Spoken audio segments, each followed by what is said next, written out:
Paix et joie du Christ, frères et sœurs. Nous sommes le ministère Mass Média du Renouveau Charismatique Christ Lumière de la paroisse Notre-Dame de la Sagesse. Et ce soir, nous sommes avec un invité qui va se présenter. Avec lui, nous discuterons. Nous parlerons des origines du renouveau, nous parlerons des impacts sur la société et de bien d'autres choses. Bonsoir frère. Bonsoir frère. Vous pouvez nous dire votre nom et puis vous exprimer vous. Moi, je suis le frère Jean-Willy Malenga. Je suis du Renouveau Christ Lumière de Nodassa et où j'assume la fonction de vice-berger sur le discernement comme vice-berger de Nodassa. Le frère Jean-Willy Malenga, le vice-berger, c'est ça? Oui. Ok. Alors, avec vous, nous parlerons des origines des renouveaux d'abord. Il y a beaucoup de points que nous avons été avec vous. Faire comprendre aux bien-aimés comment les renouveaux fonctionnent, comment d'abord il est arrivé à Kinshasa. On peut nous parler un peu de ses origines? Pour parler des origines, nous dirons peut-être les petites connaissances que nous avons avec nous, parce que les origines du renouveau remontent de plusieurs années. Donc il faut dire que le premier mouvement a commencé déjà autour des années 1900 avec le pasteur Charles. Et après lui, c'est autour des années 1967, donc dans une des universités des États-Unis, à Duquesne. C'est là où il y a eu un mouvement avec les pentecôtistes, les étudiants avec des professeurs qui étaient en prière et qui ont vécu une expérience particulière du Saint-Esprit. Et c'est de cette expérience du Saint-Esprit qu'est parti le mouvement du renouveau. Mais de manière particulière pour le renouveau charismatique de Kinshasa, ce mouvement est arrivé ici autour des années 1972. Et c'était d'abord un mouvement œcuménique, parce que ce n'était pas le catholique qui était le premier à amener les groupes ici. C'était plus le méthodiste, le pentecôtiste qui avait amené le mouvement. Donc il y avait aussi des protestants. Et avec le premier groupe qui avait commencé au niveau des cathos, qu'on appelle le groupe des cathos, donc vers les années 72. Donc c'était un mouvement œcuménique. Et c'est là qu'il y a eu le départ du renouveau à Kinshasa. Et de ces années de 1972, le mouvement s'est répandu jusqu'ici, à l'université de Kinshasa, particulièrement à la paroisse Notre-Dame de la Sagesse. C'est vers les années 1975 que le mouvement, ou ces mouvements a commencé ici à Nodassa. Donc voilà un petit peu quelques éléments sur les origines du renouveau charismatique de Kinshasa. Alors, comme vous l'avez soulevé dans votre réponse de tout à l'heure, parlons d'abord de l'expansion du renouveau à Kinshasa. Dans les différentes paroisses, comment le mouvement s'est développé? Parce que vous avez dit que le mouvement commençait ici à Kinshasa, pas de la paroisse, ici à Kinshasa, plus précisément la paroisse du Notre-Dame de la Sagesse, mais dans d'autres paroisses, comment il s'est développé? Alors, le mouvement étant parti de la paroisse Notre-Dame de la Sagesse à l'université de Kinshasa, vous savez bien que l'université de Kinshasa a l'avantage de recueillir plusieurs personnes venant de plusieurs origines. De toutes les provinces, ils sont ici à l'université de Kinshasa, même ceux qui viennent de plusieurs communes de Kinshasa. Alors, comme je l'ai dit, après le premier séminaire de vie dans l'esprit, le groupe a commencé à s'étendre et le deuxième groupe s'est créé à l'hôpital de Kitambo. Donc, à l'hôpital de Kitambo, il y a eu un premier groupe qui a commencé, bien sûr, avec la fraîcheur de ce qui s'est passé à Nodassa et de quelques personnes qui fréquentaient Kato, comme c'était écuménique. Quand ils ont vu que le groupe commençait à entrer dans l'église, ils ont rejoint ceux qui priaient à l'hôpital de Kitambo. Après l'hôpital de Kitambo, le groupe a commencé à la paroisse Sacré-Cœur. De Sacré-Cœur, le groupe est descendu à Lemba à la paroisse Saint-Augustin. Donc c'est ainsi que petit à petit, le groupe s'est répandu dans les autres paroisses, partant de l'expérience du séminaire de vie dans l'esprit. Donc, ceux qui vivaient cette expérience et qui se retrouvaient dans les autres paroisses amenaient ces mêmes mouvements pour vivre la même expérience qu'ils avaient vécue ici à Modas. 1975, 1976, le premier séminaire. Vous pouvez vous souvenir de certains facteurs, il faut les appeler comme ça, les gens qui ont joué un rôle clé dans cette expansion du mouvement à travers Kinshasa. Parmi les gens, il y avait des prêtres. J'avais cité tout à l'heure le père Jacques Paulus, qui est un jésuite. Et parmi les laïcs, il y a les couples, les couturiers.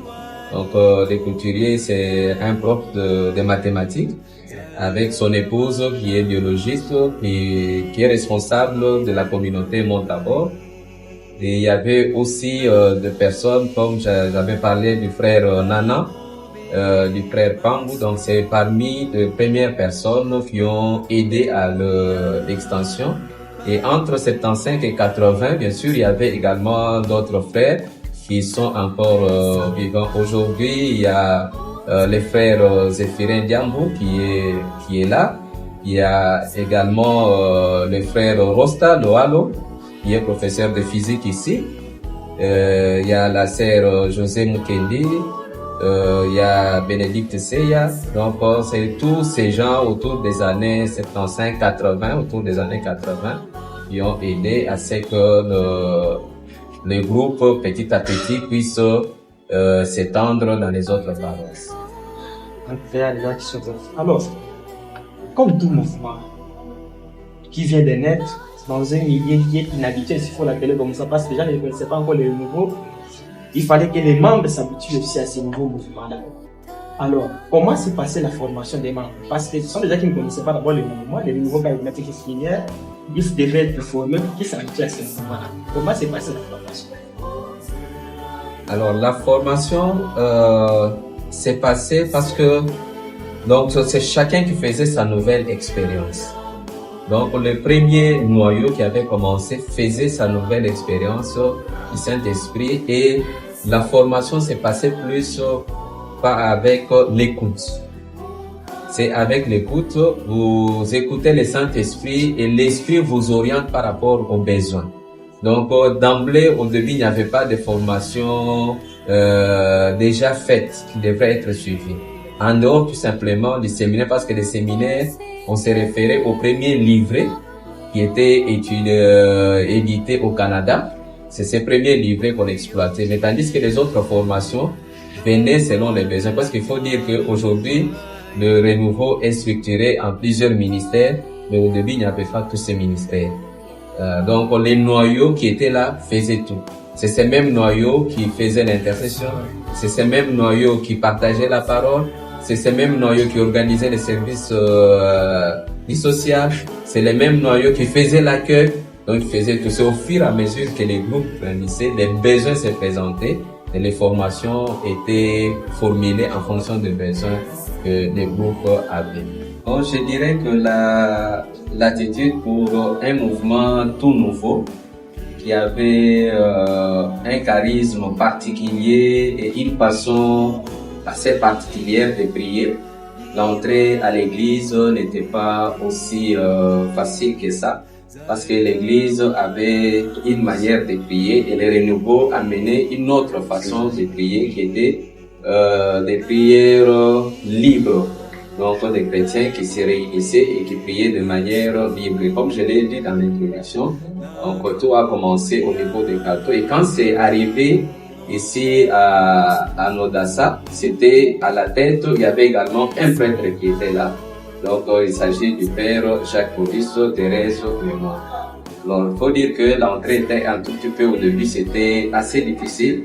Parce qu'un mouvement nouveau, comme dans toute société, quelque chose de nouveau entre toujours avec beaucoup de difficultés. Dans l'église aussi, les renouveaux est entré avec vraiment beaucoup de difficultés. On peut même dire des rejets pour certaines autorités, certains fidèles.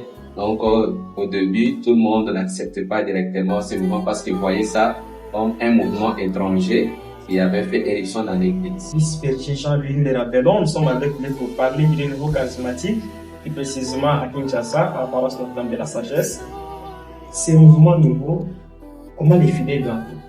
Comment les fidèles doivent accueillir cette nouvelle spiritualité s'il faut qu'il y ait une vision comme ça? Donc les fidèles, il y avait plusieurs tendances. D'abord, les fidèles trouvaient un mode tout à fait particulier et nouveau de prier, ce qui fait que partant des autorités aux fidèles, les fidèles regardaient ce mouvement comme un élément nouveau qui s'introduisait dans leur vie. Et cela n'a pas appelé à l'adhésion massive dans un premier temps. Donc les fidèles regardaient ça à distance.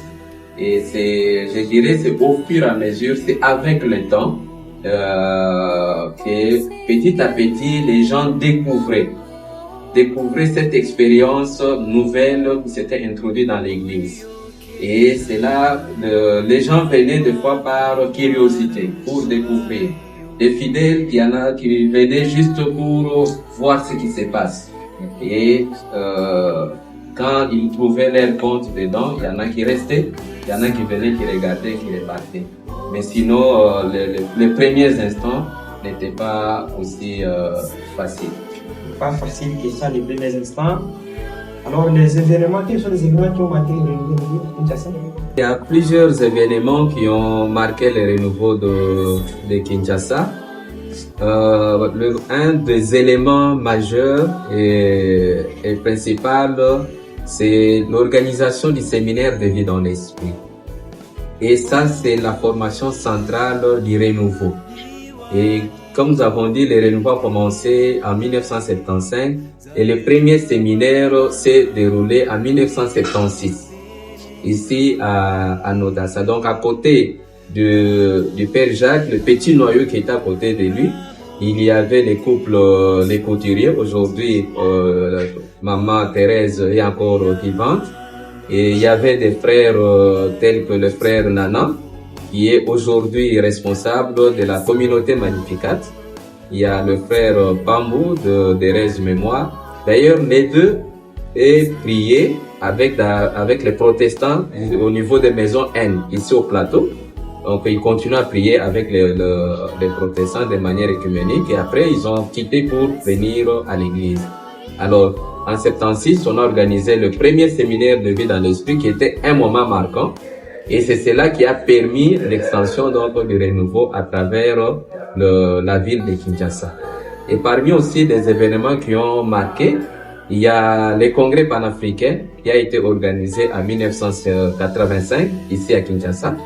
Donc le congrès francophone. Et ça, c'était vraiment un grand départ également pour le renouveau parce qu'il y avait des invités de plusieurs pays francophones qui étaient ici à Kinshasa. Et après ça, ça en est suivi les congrès de Cézanne et plusieurs jubilés qui commençaient à s'organiser dans les paroisses. Et tous ces mouvements ont marqué, ont fait asseoir les renouveaux. Difficile d'abord à accepter parce que c'est un mouvement nouveau qui vient faire une irruption à l'église, c'est considéré comme ça. Alors vous pouvez nous dire comment se déroulaient les groupes de prière? C'était un mouvement qui était étranger d'abord à l'église, à ce début-là. Comment se déroulaient les groupes de prière? Pour le déroulement des prières, d'abord il faut savoir, comme je l'ai dit, l'acceptation dans l'église était difficile. Et déjà, les années 1975, quand c'est arrivé à Nodassa, avec le Père Jacques, il y avait un petit noyau autour de lui. On aura peut-être le temps de revenir sur les gens qui l'entouraient. Mais le début était que, comme c'était aussi toujours écuménique, la prière, ce qui était au centre, c'était la prière et la parole. Donc, au centre de les rencontres, la prière et la parole. Et avec le temps, il y avait également l'Eucharistie qui se lisait une fois le mois. Donc, une fois le mois, et la prière au début, comme il n'y avait pas encore une grande participation, ça ne se passait pas dans l'église paroissiale, à l'intérieur de l'église paroissiale. C'était dans un petit local que nous appelons l'oratoire. Donc, quand vous entrez dans l'église de Nodassa, à votre droite, il y a l'oratoire. Et c'est là que ces petits groupes se réunissaient une fois la semaine pour prier et partager la parole. Il n'y avait pas un enseignant attitré, il n'y avait pas un formateur attitré. La parole était libre, partagée par tout le monde et les prières jaillissaient à partir de la parole partagée. 1975, c'est dans 2026. Sûrement, les chemins parcourus n'étaient pas faciles. C'était tellement difficile. Quels sont les principaux défis rencontrés? Bon, les défis rencontrés, il y en avait plusieurs, il y en a encore. Il y a plusieurs défis. Parmi les défis, au départ, c'était d'abord l'acceptation de ces mouvements dans l'église. Donc, un défi majeur, parce qu'il fallait d'abord être accepté. Et après ces défis, il y avait les défis de l'évangélisation. Nous parlons même de la nouvelle évangélisation. C'est ainsi que parmi les objectifs du renouveau, donc, il y a la nouvelle évangélisation. Et l'autre défi que nous avions avec nous, c'est de permettre aux frères et sœurs de vivre de manière particulière, de faire une nouvelle expérience, chacun de manière personnelle. Donc, une nouvelle expérience du Saint-Esprit. Donc, c'était un défi majeur. Donc, de ramener les gens qui avaient leur vie propre à la vie conforme à la parole de Dieu. Donc, ça, c'est un défi.